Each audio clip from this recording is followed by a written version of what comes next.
Salam alaikum, je te propose la recette de mkate wa wali. C'est le gâteau que je déteste le plus au monde. Parce qu'en fait, quand j'étais petite, on me disait que c'était le gâteau des morts.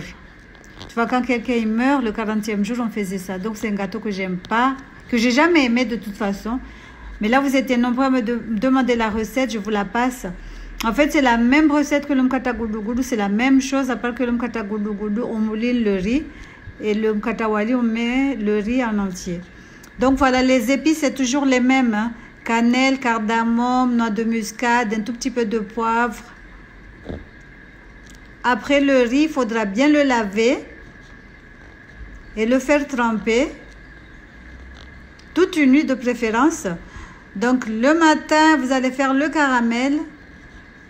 On va faire le caramel. Je vous passerai les ingrédients dans la barre d'infos. Donc le riz, on le lave, on le fait tremper toute la nuit. Donc le lendemain, on va faire un caramel. Donc on fait le caramel. La couleur dépend de vous, mais il ne faut pas trop laisser caraméliser parce que sinon le gâteau va être un tout petit peu amer.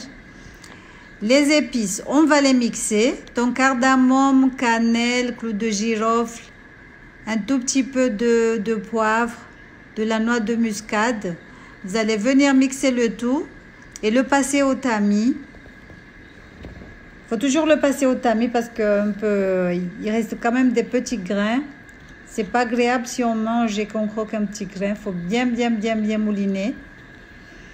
Donc voilà, on a posé le caramel sur le feu. Pendant que le caramel se fait, on mixe les épices. Donc voilà. La noix de muscade, il faudra bien sûr enlever la peau, la coque. Donc là, on a le cumin. Donc, on a une grande casserole. On va venir mettre le lait de coco. Ça, c'est du lait de coco que j'ai fait, que j'ai extrait, que j'avais mis au frigo. Donc, on met le lait de coco. On mélange le tout. Vous pouvez utiliser le lait de coco que vous voulez, soit des briques ou n'importe quel lait de coco. Donc, on va venir rajouter le sucre. On rajoute les épices qu'on a mixées, qu'on a moulinées. Il faudra les passer au tamis. Donc là, on a notre caramel qui est bien formé. On va rajouter un tout petit peu de lait de coco. Parce qu'il faut que le caramel soit liquide, bien sûr. Il ne faut pas qu'il soit resté collé dans la casserole. Donc, on rajoute un peu de lait de coco pour que ça soit liquide. Donc, on laisse refroidir. Après, on va transvaser le caramel dans le lait de coco. C'est pas compliqué. Hein? Donc, on met le caramel dans le mélange lait de coco, épices. Donc là, c'était un tout petit peu compliqué parce qu'il fallait que je vous montre. Voilà, on met le caramel. On va venir mélanger le tout. Donc là, c'est bon. Ce que vous pouvez faire aussi, c'est de cuire le lait de coco, le riz avec le lait de coco, pour que ça soit plus simple et plus rapide. Donc, soit vous pouvez cuire le riz avec le lait de coco, soit vous pouvez laisser tremper le riz toute la nuit et venir le mettre le lendemain. Normalement, il faut utiliser du riz rond. On le trouve partout, surtout dans les épiceries africaines et asiatiques. Donc, sinon, si vous n'avez pas du riz rond, vous pouvez écraser un tout petit peu le riz. Quand vous l'avez trempé la nuit et le lendemain, vous l'écraserez un tout petit peu. Donc, on va faire cuire le riz et tout ce qui va avec dans la casserole.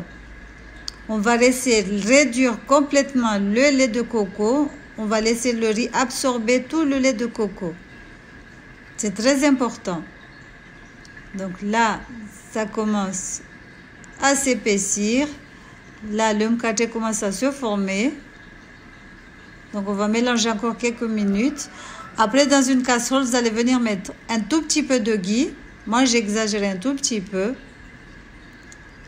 Après, on va transvaser le mélange dedans pour former un omkaté. Là, c'est bon. Il faudra bien mettre dans la casserole et bien le tasser. Donc, j'ai mis un tout petit peu de ghee. Donc, voilà. Après, on va transvaser le tout dans la casserole que vous avez prévue pour faire l'omkaté. Donc, comme je vous ai dit, j'ai un tout petit peu exagéré avec le beurre clarifié. Mais bon. Donc, vous mettez l'omkaté. Après, il faudra bien le tasser, bien sûr. Comme quand on fait l'omkata goudou, c'est pareil. Hein? Il faudra bien appuyer, bien tasser. Après, on va finir la cuisson bain-marie. C'est trop long la cuisson. Il faut compter 2 à 3 heures de temps dans un four. Voilà, voilà. Le miel est tordu.